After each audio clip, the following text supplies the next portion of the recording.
Welcome back to the Crimson Chat, your go-to show for thoughtful conversations and inspiring stories straight from the heart of the University of Kansas. I'm your host, Jaden Hill, and today we're diving into a topic that affects every student, every classroom, and every community: curriculum. What we teach and how we teach it shapes not only knowledge, but identity, ethics, and public life. Our guest today is Dr. Nicholas Mitchell, an assistant professor at KU and a curriculum theorist whose work explores the intersection of education theory, public policy, race, culture, and social justice. His scholarship spans critical pedagogy, curriculum theory, sexual education, and public discussions on anti-bigotry and diversity.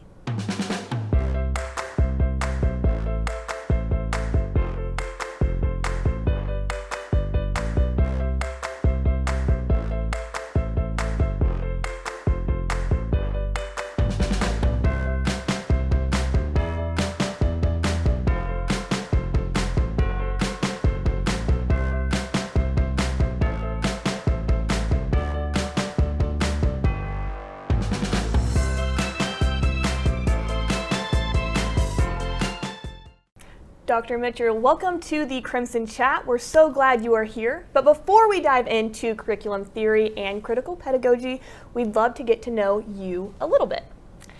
When someone outside of academia asks you, what do you do? How do you usually explain your work? Well, thank you for having me here, Jaden. It's really cool. I've never been in this building, so it's always nice to get out of the office. The way I explain my work is, I study identity, I study power, and I really study how we teach both of those things through this unit that we call curriculum, which is, there's a difference between curriculum and knowledge. Like, all communities create knowledge. Curriculum is what happens when that knowledge is elevated to required learning. And so that whole elevation process, it involves a lot of different power dynamics, different concerns, a lot of clashes over, ethics and values and identity. So that's really where I place my work. Usually I'll say I'm at the intersection of educational theory, policy, and practice, but that's what I mean by that. And tell us, how did you get to this specific field of study? Well, I'm an elder millennial, so I really began my academic career as a historian. That's my undergrad and my master's. I was studying history of imperialism, and the recession hit, so going to graduate school was very difficult. So to really, keep the lights on, I started teaching. And, my mother was a teacher, so I was very familiar with, with the job. And, I really was drawn to it because, one, I enjoyed the actual act of teaching, but also, I enjoyed helping people learn. So a couple of years later, that would have been about 2011, I decided to go back to graduate school, but I was going to do education. And that has been pretty much the career trajectory since then. At what point did you realize that curriculum, what is taught, what isn't taught, is so important and impactful? It was a college history class. Because we all go through social studies classes, and I get to college, and I'm in, I want to say it was World War II history. And all the stuff that we were never told.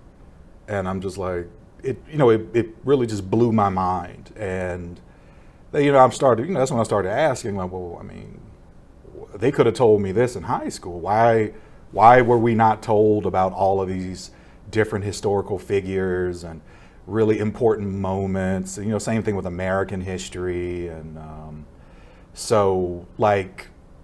I didn't know about things like the Tulsa race riot till I was in college.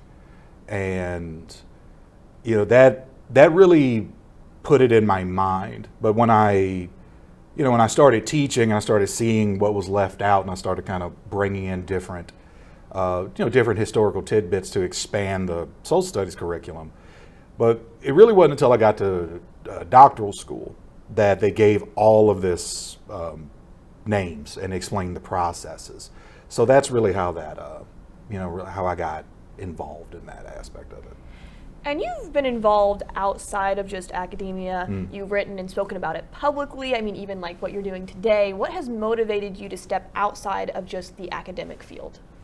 Well, coming out of graduate school, my first position was in New Orleans, and I was a policy and research fellow. And then, we would have to be involved with, writing bills and lobbying bills. But really, the big push came when I arrived here at KU. There was and I arrived here in 2020.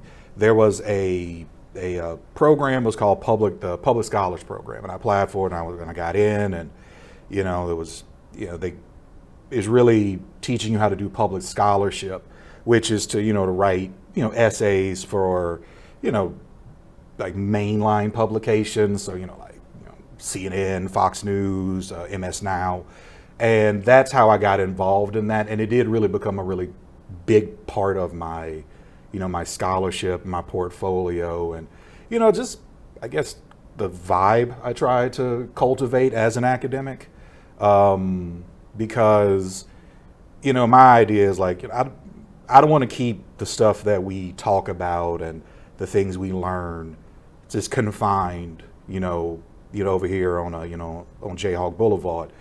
I want to bring that to the country and to have those conversations with the country. So that's how I really got put in public scholarship. I was trained by the University of Kansas, and it's probably one of my favorite things to do since I arrived here. Great mentors, and it's really kind of helped me build this repertoire of public scholarship. Yeah, and is there anything that informs your work that might be surprising to someone who doesn't know you? Pop culture. And as curriculum theorists, we look at anything that produces curriculum, and the popular culture does that. So I think most people would, they look at my job description as like, oh, he's looking at social studies textbooks and English textbooks, which I do, or he looks at laws, which I do. But also, I'm looking at movies, I'm looking at memes on the internet. I'm looking at the conversations you see on, these, the forum sites, the Reddits, the Facebooks, the Blue Skies, the X's. So I think folks, have this very kind of narrow understanding of curriculum, when I'm like, nah, man, it's the world. The world produces curriculum, and I go try to find it where it is. And that kind of brings me to my next point. And you describe yourself as a curriculum theorist, and for people who don't know, we've kind of went over what curriculum is, it's what is or isn't taught, but how does that come in as a theorist? Well, that's a wild question, because curriculum theory, we don't kind of agree on what the definition is.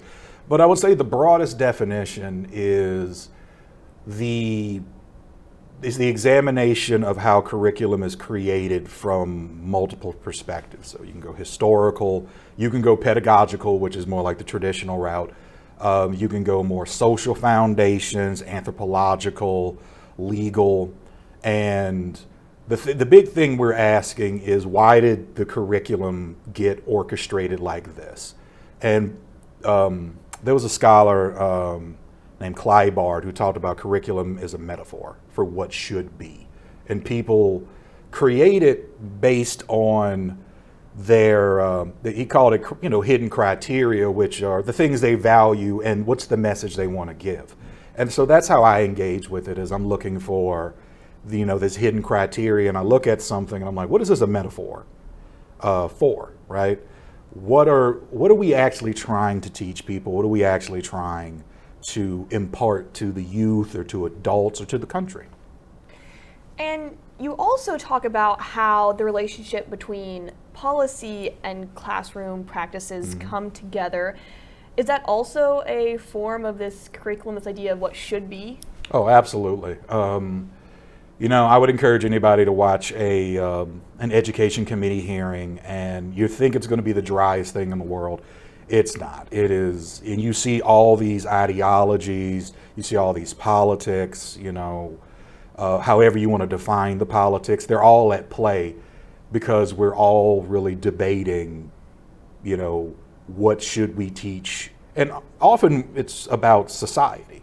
And I mean, it touches on economics, it touches on where you live. Kind of the big theory is this is how society replicates itself. And what do we teach people as normal versus what do we teach them as abnormal? What's a radical thought? What's a conservative thought? What's a progressive thought? All of that has to be taught. So, and all of that, washes up in policy and law because law and policy instruct. They are a curriculum unto themselves. If anybody who's ever got a speeding ticket knows, you get your first speeding ticket, you start driving really slow. Well, the law has taught you something. It's a curriculum in that way. So we've talked really broadly about how these different factors, have an influence over curriculum, but maybe more specifically, how do issues like race, identity, and culture show up when we teach, and how are they explicitly or not explicitly taught? Well, I think that's a really pertinent question in the current moment. I think one of the big things all cultures wrestle with, I'm not hit the microphone. I think one of the big things that all cultures mess with and wrestle with is who are we?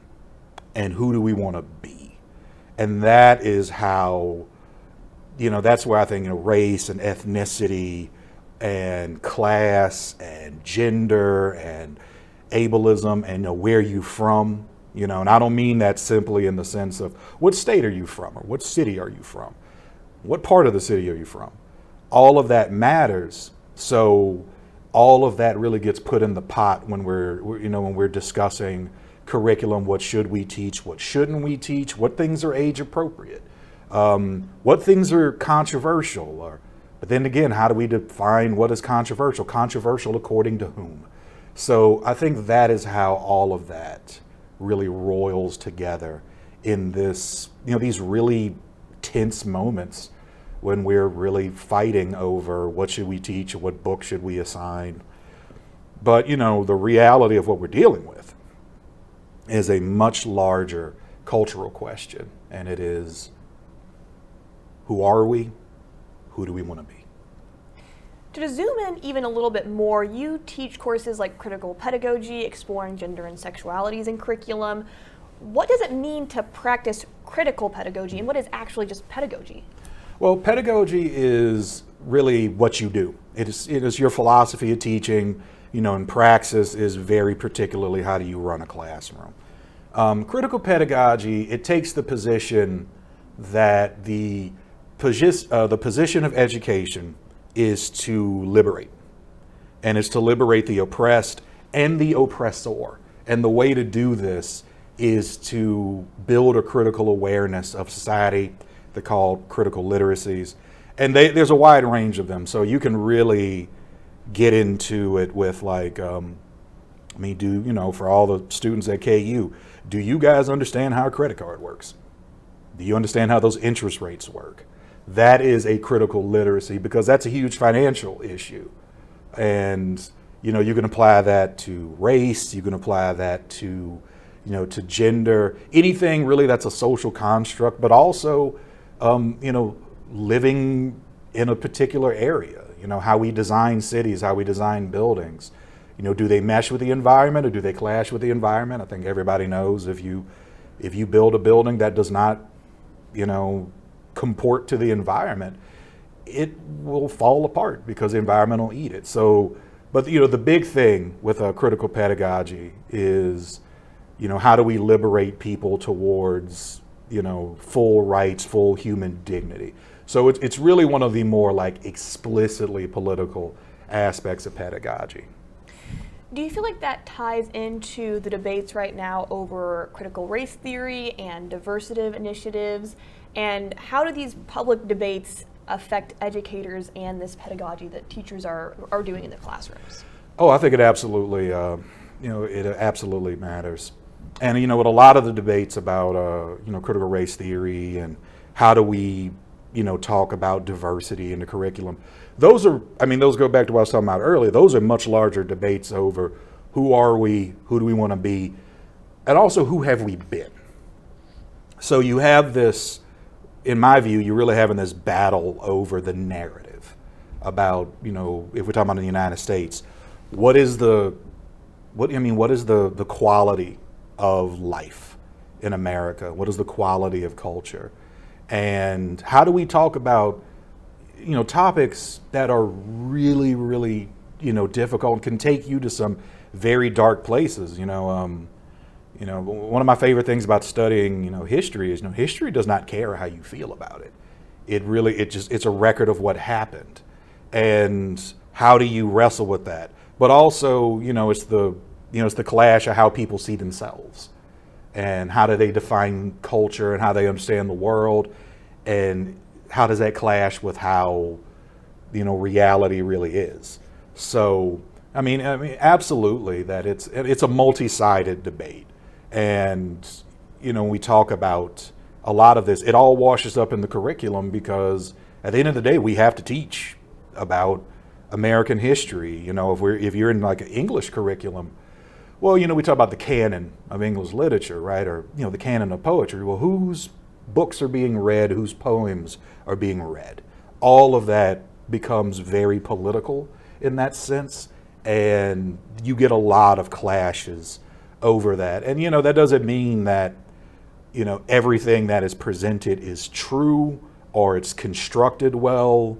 I just want to tell people that, curriculum is rarely neutral, and examining the curriculum and questioning what's written is totally what people should do. It's totally what parents should do. And that makes education really a complex endeavor. And we talked about this a little bit earlier, but you've written publicly about anti-bigotry and racial conservatism. Mm-hmm. Why is it really important for scholars to be involved in this conversation?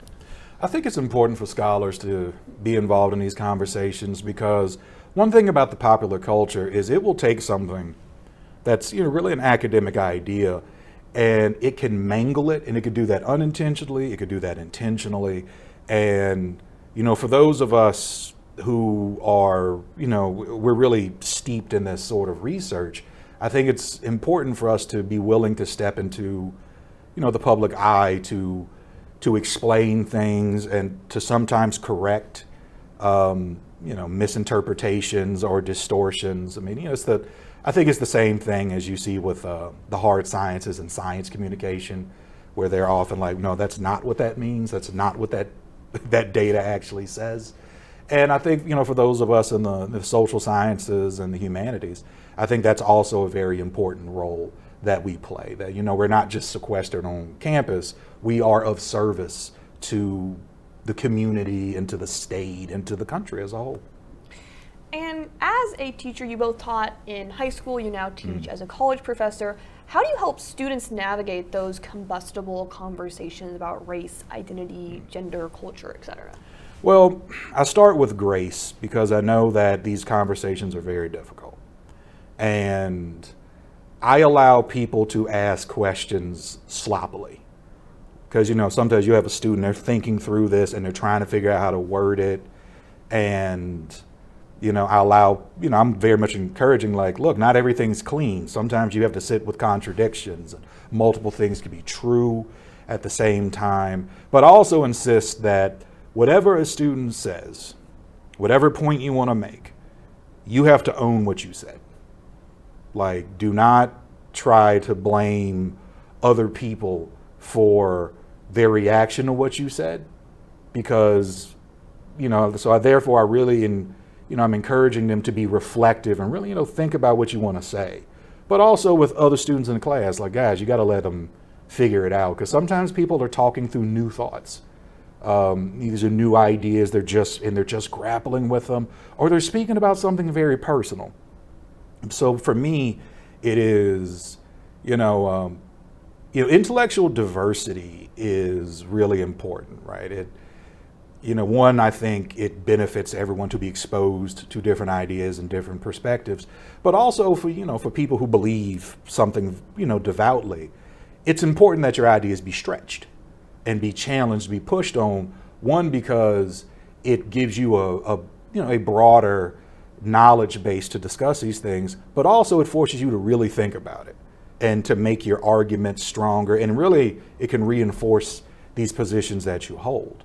But I think we have to have grace for ourselves and for other people. And as a teacher and a professor, I do not believe in scolding. I am anti-scolding someone because they mangled a sentence or they mangled an idea or they were wrestling with something they didn't quite get. I'm not about calling people out. I'm about calling people in. So I'm like, let's talk about this. Let's walk through this and, why people had the reaction and, how do you really feel about this? So I try to, to create an environment where my students are comfortable talking to each other about complicated issues and talking to me. Have you noticed students feeling scared or maybe not speaking up in class because they're scared to say the quote unquote wrong thing? Yeah. I mean, I don't think that's particular to this time when I was in college in the early 2000s, so to let the audience know how old I am. I mean, we were afraid of that. And that goes back to the student who's afraid to speak up in class because they're afraid they're wrong. Being wrong is embarrassing, right? If anyone's ever gone to a chalkboard and got the math equation wrong and how just we embody that embarrassment. So I understand people are skittish about putting themselves out there, which is why fostering that environment where they're okay putting themselves out there, knowing that they may only be half right or a quarter right, or they could be all the way wrong. But they're putting it out there because they want to have that dialogue, that conversation with you. So, we can walk, and I don't believe as a professor it's my job to walk them to a place. I want to walk, more like I'm going to lead you to the knowledge. I want to walk with you. I want to, let's explore this together. And I think that creates the sort of learning environment where people can have hard conversations. Your funded research in Louisiana looked at the inequality in states like Louisiana and Mississippi. Mm-hmm. What patterns did you find when you were looking at quote unquote rich schools and poor schools? Well, what I was looking for, when I did those reports at my previous position when I was still living in Louisiana, was what was the impact of really just multiple factors on educational outcomes. And the big one I found, and I mean this is very much supported by the literature as a whole, is that money matters. What type of home you go to matters. If you come from a poor district, and we talking about Kansas, there are a lot of parts of Kansas with dire poverty. That's going to impact what education and what quality of education your school can offer. And those AP classes, those honors classes, those extracurriculars. So if you're trying to compete to get into for a scholarship and and it goes to those sorts of they got similar grades, similar test scores. Well, let's look at their extracurriculars. You're at a disadvantage. Your school didn't have choir. Your school didn't have glee club. Why? Because they didn't have the money. And also the big one was food insecurity. Students who experienced a lot of food insecurity, they don't do as well in classrooms as students who are food secure. And why? It has nothing to do with their acumen or their learning ability. It's because they're hungry. And if you're hungry, it is difficult to study. I think every student on this campus, if you've ever been in a class and you got hit with a hunger pain and your brain just shuts off, yeah, but that's all day, for a kid who's food insecure. And then they go home and there may not be any food. And so, poverty is a gut punch to educational outcomes. And that's what I picked up in those when I was doing those reports back in New Orleans.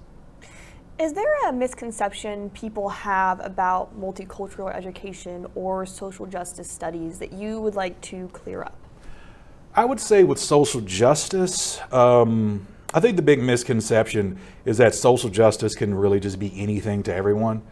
Like, no, social justice is a very strict moral code. Like the term itself, it comes out of theology, out of Christian and Muslim and Jewish theology, really all theologies. Every religion has a notion of social justice. But I think in the pop culture, this is really one of those terms that the pop culture adopted. And I think you do have some people they will invoke social justice to really co-sign things that are actually not socially just. Because social justice requires you to ask the really big question, is this right or is this wrong? And from a moral perspective, it's really like a check on politics, because we can all get very caught up in political ideology and campaigning, but you have a policy proposal. Social justice is going to ask you, is this a moral thing to do? Your goal may be moral, but are you doing it in a moral way? And so it really acts as a check on a lot of things. I think that's one that the American culture as a whole struggles with, but especially in these kind of hyper political times. But also with multicultural education, I think the misconception is that it's like a form of indoctrination, when really multicultural ed pedagogy is really about, as a teacher, you will be surprised when you wind up getting your first job or your second job. And you may find yourself in communities where you are the minority, and you could define that 1,000 different ways.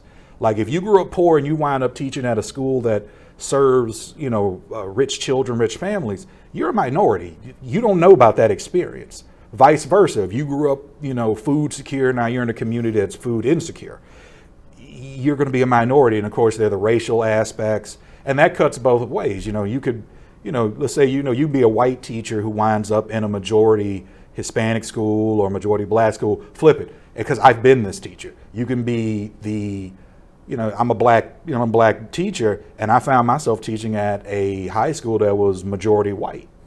So, okay, now I'm a minority here, but I have to teach these students. It's my job, right? Because, to me, the charge of education is we have been trusted to teach other people's children. I think that's true of being a professor. So I think that's the purpose of, multicultural education. And I think a lot of people are like, well, it's just, you're going to get in a room and say a bunch of radical things. I'm like, no, the purpose of it is so I can put you in any room and you see the humanity of every student in that room, and you do your best to teach them. Because regardless of who these parents are, I don't care what race they are, they could be liberal, progressive, Democrat, Republican, whatever, doesn't matter. Your job is to teach that child, and those parents have trusted you with their children. So multicultural education is really important to fulfilling really, the job description, but also the amount of trust and power, because it's an exercise of power to teach someone's child how to see the world, how to make sense of the world. So I think those are two big misconceptions about that. What are some things that you really feel you want both your undergraduate and graduate students to take away from your classes heading into the education field? I want them, first of all, to realize what they have been entrusted with. Like I was just saying, your job is to teach other people's children. I need you to take that seriously. So that's the first one. The second one is you have power here, and I want you to use that power ethically and morally, not to abuse it, but to use it to benefit the communities that you serve and the students that you teach. And, also to to take care. I want my students to really, to take care of themselves, because this could be a hard job. It could be exhausting and be draining in ways that I can't really accurately describe. So, but for them to recognize that in themselves. So, those are the big takeaways. So, for people who come through my classes, it's, we teach other people's children. You have power. You must learn to use that power ethically, and you can't pour from an empty cup. So you have to take care of yourself. And if there was a fourth one, the way you see things matters. Your opinions matter. Your beliefs matter, because it's going to dictate how you teach. If there was one insight that you could give policymakers around education, what would that be? I would encourage policymakers to think through the policy all the way to the classroom implementation, right? It's really like, I think sometimes people forget any law you pass with education has to be implemented in the school. So I would encourage them to think it all the way through to like, okay, the teacher in Olathe, how are they going to implement this? And I would remind them that, teaching is a profession. It's something that people are trained in. So you're dealing with professionals, but also the relationship is we come together for education. So it's policymakers, it's school administrators, it is teachers, it is parents and community. And all of these opinions are valid. They all have say. But it focuses on the student, because the point of this is to educate the student so they can go out and really, contribute to society, but also exercise agency over their own lives. And for my last question, what is something that gives you hope for the future of education? So something that gives me hope, that's a great question. I think, when I look at education, I think that, everyone values it, but also one thing I like, is we're having more open conversations about things like student mental health, which is, to me, is only going to benefit education, and that's from all levels, from pre-K all the way through doctoral school, because we're teaching human beings, their disposition matters, and for teachers and professors and schools and universities to be absolutely interested and concerned, as a primary concern, about the mental health of students. I think that is a really critical shift, and it's a very important one, and I really think it's one that's going to really improve the quality of the educational experience and really the quality of life. I think it's never bad pedagogy that your students know that their teachers and their professors see them. That's always good pedagogy, and that gives me so much hope for where we're going, especially compared to where we've been. The thing I love about education is it's a reflective discipline.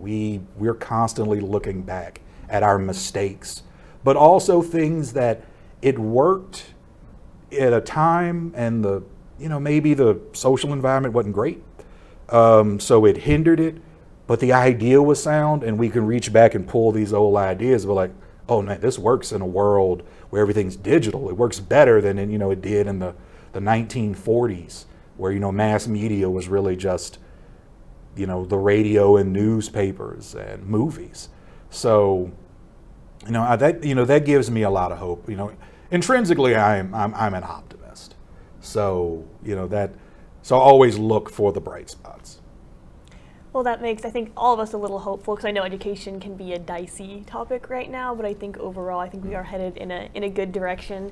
And Dr. Mitchell, thank you so much for joining us today and helping both me and all of our audience to learn more deeply about education, and not just as instruction, but a truly powerful force that is shaping public life and human possibility. Thank you. Thank you for having me. This was fun. This was fun. And to our listeners, thank you for tuning in to the Crimson Chat. Be sure to follow us for more conversations that explore the ideas and people shaping our world right here at the University of Kansas. We'll see you next time.